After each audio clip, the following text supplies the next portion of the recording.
filsafat pendidikan. Diri sendiri, disiplin. Kesel nih karena tugas terlalu banyak. Kalau matematika itu sulit. Nge-scroll sosial media yang berlebihan dari Kita dalam mengerjakan matematika. Our podcast. Halo guys, selamat pagi, selamat siang, selamat malam, dan selamat bahagia. Gimana kabar kalian? Semoga sehat selalu dan selamat datang di Our Podcast. Podcast yang mengedukasi dan menghadirkan narasumber-narasumber yang belum pernah hadir di podcast manapun dengan pemikiran yang logis dan kritis. Semoga podcast ini bermanfaat dan dapat menambah wawasan kalian dalam memahami pentingnya filsafat bagi pembelajaran matematika dalam kehidupan sehari-hari. Sebelum kita mulai, jangan lupa untuk like, komen, subscribe, dan klik tombol loncengnya supaya kalian dapat notifikasi kalau aku update video. So, enjoy this video! Pembelajaran matematika seringkali dianggap sulit oleh para siswa, dan mindset tersebut yang memicu kemalasan dalam belajar matematika. Padahal, jika ditelusuri lebih dalam, matematika memiliki peran yang begitu besar dalam kehidupan sehari-hari. Penguasaan materi matematika bukanlah akhir dari tujuan pembelajaran matematika, melainkan awal pencapaian penguasaan kompetensi. Matematika sebagai alat, pola pikir, dan ilmu atau pengetahuan harusnya menjadi acuan dalam pembelajaran matematika. Seringkali para pengajar lupa akan fungsi tersebut. Dengan filsafat stoikisme, kita akan lebih mudah memahami pembelajaran matematika. Assalamualaikum warahmatullahi wabarakatuh. Halo guys, welcome to our podcast. Hari ini adalah hari pertama kita di acara podcast. Podcast ini dibuat untuk memenuhi tugas akhir mata kuliah filsafat pendidikan. Saya dari kelompok 2 bersama dengan teman-teman saya, Selima Selina, hai, dan Siti Wasila Junia. Halo. Kita dari kelas 2C, Prodi Pendidikan Matematika, Fakultas Keguruan dan Ilmu Pendidikan, Universitas Singapura Bangsa Karawang. Nah, di sini kita akan membahas gimana sih pembelajaran matematika dengan filsafat Stoa. Sebelumnya kita cari tahu dulu nih, apa sih filsafat dan filsafat Stoa? Menurut Wikipedia, Stoikisme juga disebut Stoa adalah nama sebuah aliran atau mazhab filsafat Yunani kuno yang didirikan di kota Athena, Yunani oleh Zeno dari Citium pada awal abad ke-3 sebelum Masehi. Ada pula yang mencatat Stoikisme baru resmi pada tahun 108 sebelum Masehi. Setelah Zeno, orang yang paling berjasa bertahan sekolah Stoa adalah Cletus dari Assos dan Chrysippus dari Soli.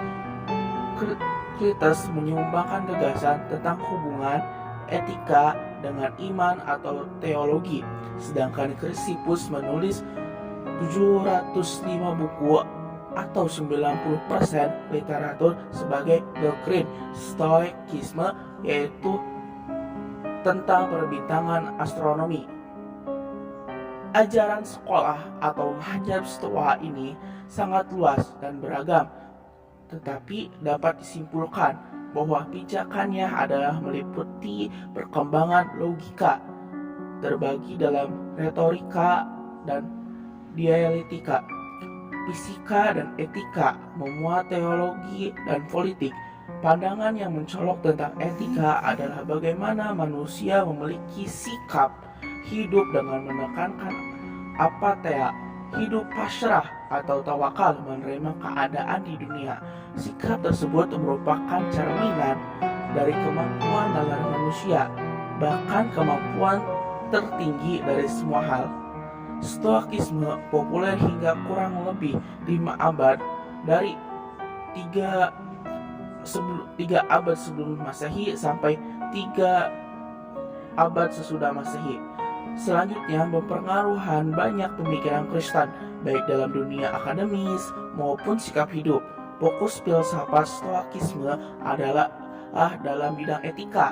Stoa memiliki perbedaan tajam dalam gagasan intelektual lainnya, yaitu epikurisme dan skeptisisme.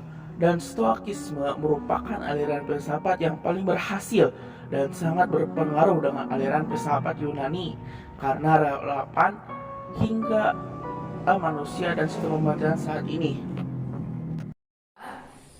Menurut Sally, apa sih filsafat dan filsafat Stoa itu?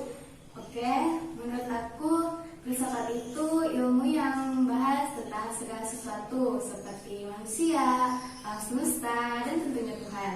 Nah, sedangkan filsafat Stoa itu mengajarkan kepada kita bahwa kebahagiaan sejati itu bisa kita dapatkan dengan cara hidup selaras dengan alam semesta. Nah, filsafat stoikisme juga lebih menekankan pada praktik daripada diskusi loh. Nah, sekarang pertanyaannya nih, apa sih hubungan filsafat Stoa dan pembelajaran matematika itu sendiri? Nah, tadi kan menurut Sally, filsafat Stoa itu lebih menekankan kepada praktik daripada diskusi. Di sini filsafat Stoa juga sebagai way of life, yaitu kehidupan yang harus mengoptimalkan nalar manusia. Kalau dalam pembelajaran matematika, misalnya kayak banyak tugas nih, ada kalkulus, kapasitas lekta, aljabar. Nah, itu kan pusing banget ya. Kalau menurut filsafat Stoa itu gimana sih? Dari menurut aku ya, dari pandangan filsafat Stoa itu, pertama nih, kita harus menghilangkan dulu kayak emosi-emosi negatif dalam diri kita sendiri nih. Kayak kita tuh pertama kesel nih karena tugas terlalu banyak, terus sedih juga karena kita nggak tahu cara atau rumus-rumus dari tugas tersebut. Terus cemburu, gelisah karena teman-teman kita tuh udah ngumpulin tugas gitu. Nah, dari situ kita harus bisa tergerak agar dalam diri kita itu adanya perubahan kayak gitu. Nah, bener banget nih. Jadi kita tuh harus ubah dulu mindset kita kalau matematika itu sulit. Tapi emang bener sulit sih. Nah, dari emosi-emosi yang Ila tadi sampaikan, kita tuh harus cari penawarnya apa agar emosi-emosi itu hilang dari diri kita. Misalnya kayak baca doa sebelum ngerjain tugas gitu ya? Iya, bener banget. Jadi sebelum apa-apa tuh kita harus berdoa, harus kumpulin dulu mood sebelum tugasnya biar kita tuh semangat ngerjain tugasnya. Apalagi kan kunci kebahagiaan menurut Stoa itu kita harus terhindar dari nafsu-nafsu dan emosi-emosi gak jelas. Contohnya kayak kita tuh keseringan men-scroll sosial media yang berlebihan daripada mengerjakan tugas matematika itu. Jadi kita tuh harus bisa menyeimbangnya antara mengerjakan tugas dan kita tuh harus bisa merelakan diri dengan cara kayak men-scroll sosial media kayak gitu. Terus nih, tadi kan udah disebutin bahwa filsafat Stoa itu lebih menekankan pada praktik. Apalagi ini matematika kan, jadi gak cuma cukup baca rumus, baca pengertian doang, tapi kita tuh harus banyakin latihan-latihan soal kayak gitu. Nah, dari tadi kan pendapat Sally juga kalau kita mau kebahagiaan sejati itu kita harus hidup selaras dengan alam semesta. Nah, belajar matematika juga kayak gitu. Kita harus bisa mengerti, pahami dari cara-caranya, rumus-rumusnya, terus langkah-langkahnya juga. Karena kita ambil contoh aja, misalkan kita bepergian, piknik atau liburan nih gitu ya, mau kemana gitu. Kan kita nggak bisa langsung ada di tempatnya kan. Pasti kita melewati jalan ini, jalan itu. Nah, matematika juga kayak gitu. Bener banget, meskipun ada cara cepat gitu ya, tapi kan gak menjamin gitu kalau kita bisa memahami, bisa ya mengerti gitu apa maksud dari soal itu. Terus apalagi kalau misalkan kita nyontek gitu, meskipun kita udah berhasil ngumpulin tugas kita, terus kayak kita dapat nilai yang bagus gitu, tapi ada aja gitu perasaan gak enak sama diri sendiri karena kita tuh dapetin hasil itu gak dari diri kita sendiri gitu, tapi dari orang lain kayak gitu. Jadi gak ada yang kita dapat gitu dari hasil itu. Nah iya kan, kalau misalkan kita tahu langkah-langkahnya kan enak nih, materi ngerti, tugas juga kan paham, terus nilai juga besar kan, puas juga gitu dari pribadinya. Oh iya nih, filsafat stoa juga mengajarkan kepada kita agar kita tuh bisa mengasah pada hal kebajikan seperti bisa mengontrol diri sendiri, disiplin, teguh pada pendirian sendiri, dan juga ada keberanian pada diri sendiri. Contoh dalam pembelajaran matematikanya yang seperti apa sih?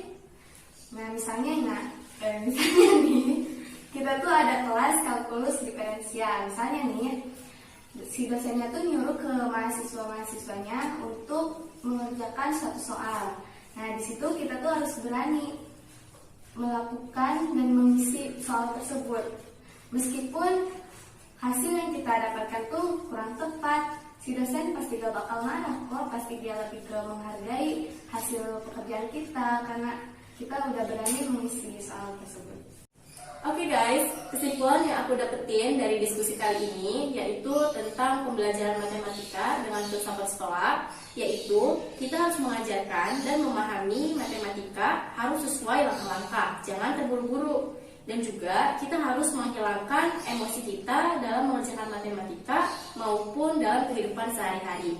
Meskipun emosi-emosi negatif itu selalu ada, pastinya ya. Tapi banyak cara untuk menghilangkan emosi-emosi tersebut agar kita bisa mendapatkan kebahagiaan. Sekian diskusi dari kami, kurang lebihnya mohon maaf. Sampai jumpa di podcast selanjutnya. Bye-bye! Berikut film berjudul Gladiator yang disutradarai oleh Ridley Scott pada tahun 2000. Pada 15 menit pertamanya, menggambarkan Kaisar Romawi bernama Marcus Aurelius yang diperankan oleh Richard Harris. Kaisar pemimpin pertempuran di Germania ini adalah seorang filsuf. Ia dikenal sebagai salah satu tokoh pengusung filsafat Stoa, yang di dalam buku ini diterjemahkan sebagai filosofi teras. Bukan niat berhura-hura menikmati kemenangan, Marcus Aurelius malah melakukan permenungan diri. Apakah tindakanku tepat? Apakah peperangan dengan korban demikian banyak memang perlu dilakukan? Di film ini digambarkan bahwa pada malam hari, kaisar yang bijak ini tekun mencatatkan permenungan-permenungan pribadinya di tenda peperangan.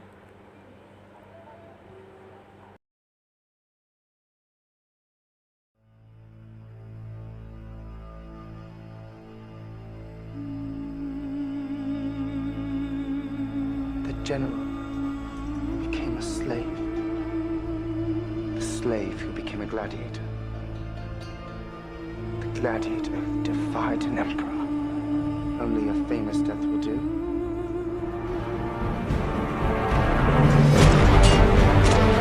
The frost. Sometimes it makes the blade stick. You find yourself alone, riding in green fields with the sun on your face. Do not be troubled, for you are in Elysium, and you're already dead! Brothers, what we do in life echoes in eternity.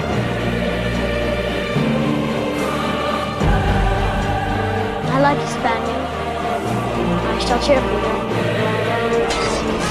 My name is Maximus Decimus Meridius. Loyal servant to the true Emperor, Marcus Aurelius. Father to a murdered son, husband to a murdered wife. And I will have my vengeance. In this life or the next.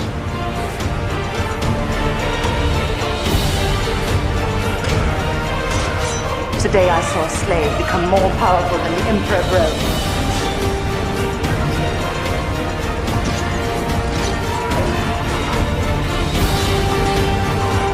Strength and honor, strength and honor. I knew a man who once said death smiles at us all. All a man can do is smile back. Smile for me now.